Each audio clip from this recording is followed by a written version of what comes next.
What is up guys, Greedy Knight here with the Charge Blade build video for Title Update 3. We'll be looking at the new armor pieces, augments, and charm methods that are needed to make the strongest builds in the game. Let's get into it. The only new weapon is the Chaotic Gore Magala Charge Blade. Its weapon gimmick is that while you are frenzied, you will have a 50% chance to apply the 35 negative affinity or the 15 positive affinity on every hit. Once you overcome the virus, your negative affinity becomes positive and then stacks onto your 15 affinity, totaling to 50 affinity on the weapon. With Bloodlust, you can grab an additional 20 affinity, making the weapon effectively 70 affinity whilst immunized. You can delete Tenderizer on your set, making room for more DPS skills. It will be replacing base Gore for the Dragon Spinning Axe slot, while also serving as a solid raw weapon. You get a 6th level of element and a 4th level of attack. Element builds will use either 4 levels of element with a rampage slot upgrade, or element 6 with attack level 1, all depending on element bane viability. The Dragon Charge Blade is now a meta viable pick for elemental super spam, dethroning Valstrax on any 25 dragon hit zone matchup. Status and raw weapons will just dump everything into attack using 4 levels of attack augments.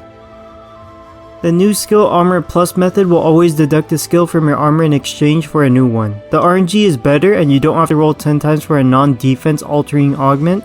You can mess with the system by rolling out one skill you don't need and rolling in a new skill you do need. For a piece like Archfiend Legs, you can only cut Resentment to preserve Dereliction, but for pieces with multiple skills not relevant to Charge Blade, you have more skills to cut like Spare Shot and Redirection. If you don't want to lose any skills, then you have to stick with the default method.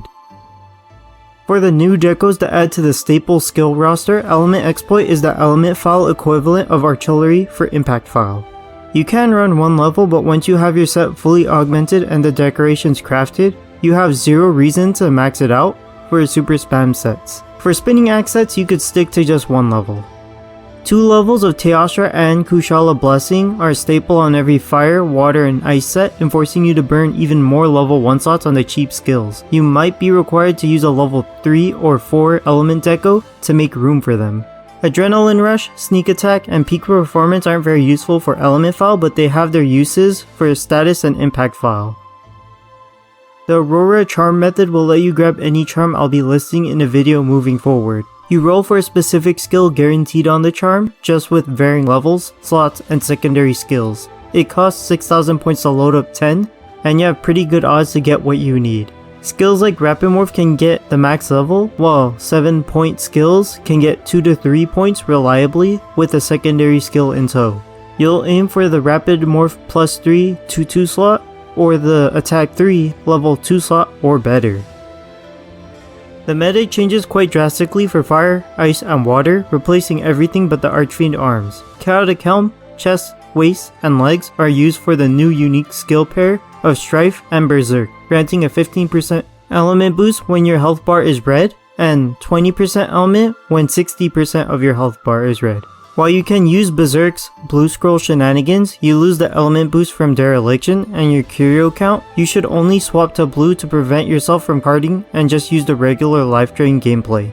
For this reason, you do have the option of augmenting out Berserk in exchange for a different skill, since you get the 15 element boost by default. For Thunder and Dragon, you can technically stick to the Narabushi Archfiend set from Title Update 2 because Strife's practical boost is the default 15% boost on any red health. The 20% element boost will only proc when you're in Heroics range, which is only reserved for the gods who can remain untouched for the duration of the hunt, or for the hunters who will cart trying. For the off-meta fire, water, and ice sets, you use the Shaggy Helm, Soul Chest, and Flaming Espinas Legs, while swapping the Blessing Arms and Waist for Flaming Espinas Arms and Furious Rajang Waist. This build is not set in stone, since there are no longer any unique skills locked to the armor aside from Intrepid Heart. You do have the freedom to run any pieces you want, but this should serve as a good blueprint for what you should be aiming for on Charge Blade. Thunder and Dragon sets remain unchanged from its off-meta counterpart in Update 2. You use the Shaggy Helm, Soul Chest with Narabushi Arms, Waist, and Legs. You'll want to augment the double level 2 slots on all the Norobushi pieces so that you can make room on the level 2 slots by making space for your level 1 slots. The evasion set gets a hefty boost now that Adrenaline Rush is no longer locked to Lucian arms and legs. The decos and augments free up your arms and waist slots for max power build-up boost, Adrenaline Rush, and status trigger. You have the option to run Risen Chameleo's arms and Goldwrath waist as listed, or augment the 3rd level of status trigger and build-up boost with Lucian arms and Violet Mitsutsume waist.